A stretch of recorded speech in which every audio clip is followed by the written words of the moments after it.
What's going on, everybody? Welcome to the channel. If you're new here, definitely consider subscribing. So today I'm going to explain how I K24 swapped my EM2 Civic and give you some tips that I found to be useful. There's not a lot of information out there on how to K24 swap an EM2. There is a little bit of information, but most of it's kind of vague. So huge shout out to VTech Academy for giving me some advice when I messaged them, because they actually have some pretty insightful information.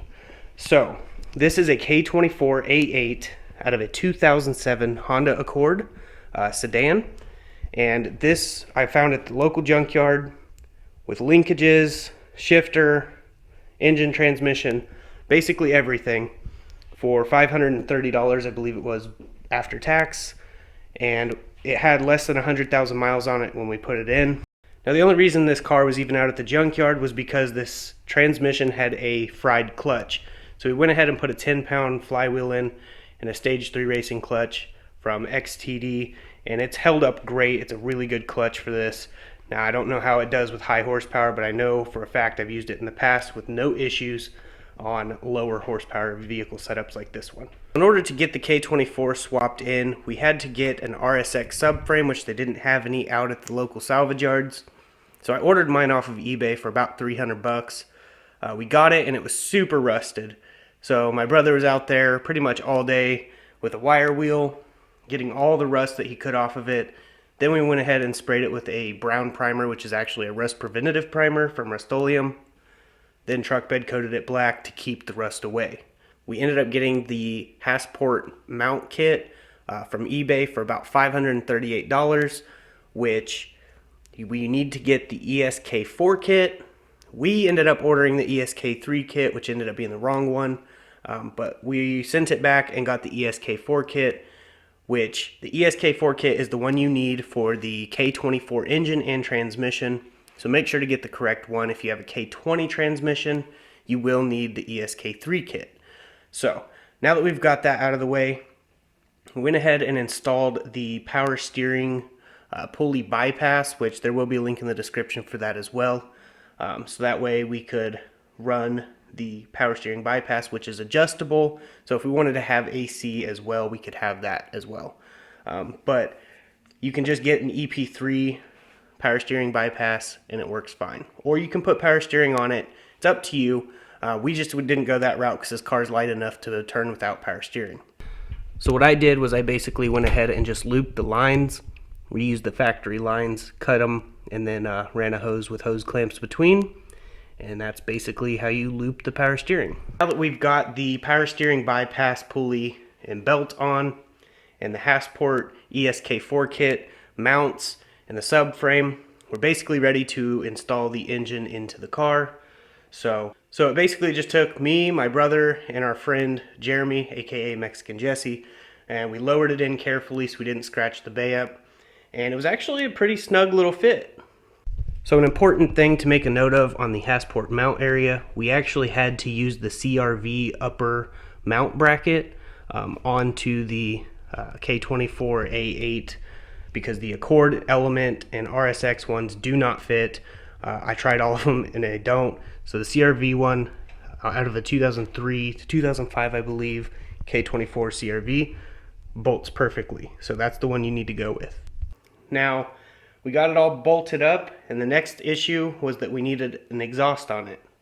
So we ended up getting the EP3 stock manifold for the time being with downpipe, because the K24 A8 stock manifold and downpipe does not fit and clear the subframe, so an EP3 one works perfectly fine.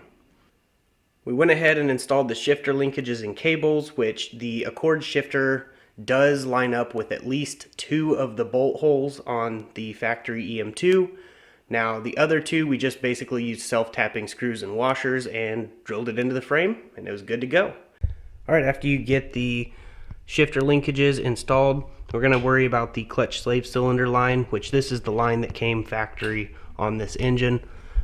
We got it all the way down to here at the bracket, and then that part right there is actually the factory clutch line. We cut it and double flared it and just ran it all the way to there, and that's it. That is the factory D17 clutch master cylinder and clutch pedal for the D17 engine. So it works perfectly fine on the K24.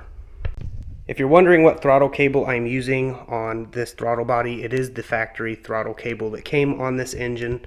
It just runs back here to the firewall. Do you see how there is a bolt hole right through there? There's a bolt. There's supposed to be 2 of them. We only put 1 and it's working perfectly fine. We drilled the hole through there, and this throttle cable actually bolts on the inside. So there's a bracket with bolts. If you don't hook it up, you won't be able to go full throttle. Even if you tension it all the way. We found this out the hard way. When we were floored, it was only halfway opening the throttle. So just drill the hole through the firewall, bolt in the nut, and you're good to go. We're actually running an RSX automatic engine harness on this manual setup. Now, in order to do this, you have some things you've got to do, such as the TPS wires on the outside. The 2 wires need flipped around because the throttle body on the RSX is set up backwards from this. So that was one of the first things we needed to do. And then the crank sensor wiring has to match the K24 to the K20. So there's a picture on screen right there. That way you can use that. Basically just make color match and you're good to go. Now, since this is out of a 2007, the vehicle speed sensor is a high frequency output, and the EM2's dash reads a low frequency. You will need a vehicle speed sensor converter, which I went and got this one from K-Tuned. Haven't installed it yet, but the instructions are pretty simple and it comes with the information on how to. But basically you will need to find the power wires that go into the vehicle speed sensor, the power and ground, and you'll adapt into those, and there will be an output wire that you run to your C101 connector. This is the cheapest route because this engine harness only costed us $25, where the manual RSX harness or CRV harness was well over $250. So the choice is yours. I recommend getting the manual so you don't have to worry about all that extra crap, but it's up to you in the end. It's your money. But we just went the cheap route because we needed to get it running, installed, and driving down the road so we could see if the engine and transmission were good, because we had a warranty that was about to expire. So after we got the RSX engine harness in, the shift linkages installed, the engine and transmission installed, the next step would be to do fuel, which is super simple. But as you can see right above the exhaust manifold, there is these 2 ports. I bent this one out of the way, but this one here does end up running to a emission valve right here, but I just don't have it hooked up. I plugged it off. But we just have a fuel pressure hose from O'Reilly's, a high fuel pressure hose, clamped down and running directly to the fuel rail. Now, this is a returnless system, so if you wanted to run an extra fuel line and put a fuel regulator, because if you're boosting or whatever, you would probably want to do that now. You might as well. But on this particular setup, we were going all motor, so it wasn't really too important. Some people will tell you you need an RSX fuel pump assembly. It ran perfectly fine with the EM2's factory fuel pump and in-tank fuel regulator, so I wouldn't say you have to have it, but we went ahead and put one in. There was no change in how it ran, so just throwing that out there. This part right here, which is your factory brake booster vacuum, we're going to cut this a little bit shorter and then just connect it right there, and we're good on the brake booster. As for the coolant hose on the back, we're basically going to take the factory one for the D17. We're going to run it out of the firewall and over to these ports back here, and then we'll be running a shorter one from there over. Alright, so behind the glove box is where the computer is located. We have the C101 connector adapter harness, which is right here. There will be a link in the description for that one. It's pretty simple to hook up, comes with the instructions where you need a ground, a power, and a switched power. We just have our relay mounted up there on a factory bolt location. It does come with this other harness. It's like a sub harness. This is for your O2 sensor. You'll run that out and you'll make sure to hook that O2 sensor up.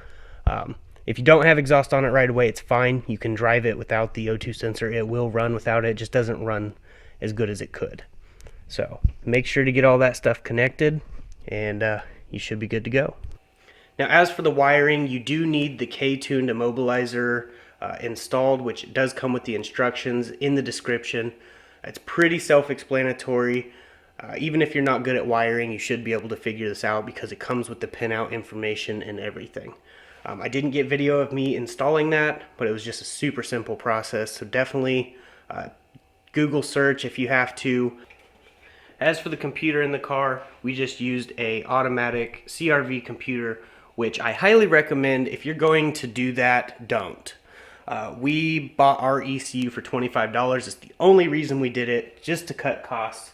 But the Honda CRV from the 2003 to I think 2005 K24 computer works great. It runs these perfectly fine on automatic or manual, but the automatic will give you like 8 check engine codes, and I believe it doesn't let you hit VTEC, and it'll limp mode while you're floored at least 2 or 3 times, and then you're good to go. After that, you can rev all the way to 7,000 RPMs with no issue. It does run good. We've got 37 miles to the gallon out of this thing with the automatic computer in it still, but it's just a hassle. You should probably just get the CRV manual computer and call it a day. So if you have a K-Pro or K-tuned computer, you won't need the vehicle speed sensor converter or the Immobilizer, because both of those are built into the software programming. You just need to get it adjusted to where it's basically bypassing your key, and then you can adjust all of your vehicle speed sensor stuff through the tune. Alright, so next is going to be the wiring for the battery. You do need to relocate the battery to the trunk, which we went ahead and did, just using a battery box from Walmart. And we got a Cobalt power wire for a Chevy Cobalt. It runs all the way from the trunk to the front, but you can use BMWs as well. We found out that BMWs have factory battery relocate kits, so just go to your salvage yard, find a BMW, yank the wiring off of it. I think it was $4 for all the wiring at the local salvage yard, and just ran the power all the way to the back. Now, another super important thing to note is you need a ground wire from the battery all the way ran to the engine. And then you're going to want to add extra grounds from your transmission to your shock tower. Ran one from the intake manifold to the fuse box area and just grounded it to the frame. And then we have the one on the valve cover that runs directly to the battery, which we are using a radiator out of a 2005 Civic Hybrid. It bolts in perfectly because they come factory in these Civics. As for radiator hoses, we're using the factory K24 A8 upper radiator hose that came on the engine, and then the lower one we're using one of those flexible ones from O'Reilly's. But as for the radiator fan wiring that you need to run, there's just one wire that you need to run from the connector on the radiator all the way up to the fuse box on the bottom side. You take the fuse box apart a little bit and you will see this wire. You're going to want to solder onto that. I don't like using butt connectors. We like to solder and then electrical tape or heat shrink. But once you do that, you got the wire ran to the bottom of the radiator, and then it grounded from that same connector. There will be another wire. That's your ground. You'll ground that to the frame.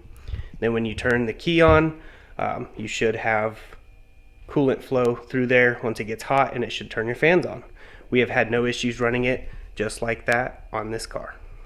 Last but not least, you do need EP3 CV axles and the mid shaft or the half shaft or the jack shaft or whatever you want to call it. It's the one that bolts to the engine. We got one off of an EP3 transmission and it bolts up perfectly fine. And we used the EP3 CV axles on the passenger side and the EP3 CV axles on the driver's side, and it works perfectly fine and drives down the road with no problem. If you're trying to use the Type S, I believe the CV axles are bigger, so you'd have to swap out from the 4-lug to the 5-lug. But there is more information on the web about that, so definitely do some Google searching if this video wasn't thorough and detailed enough.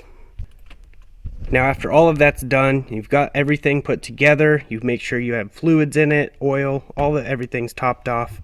You're going to want to go ahead and get in the car, turn the key forward and prime it. You will hear the fuel pump. Go outside, make sure there's no fuel leaking, and then after that, you'll push the clutch in and turn the key.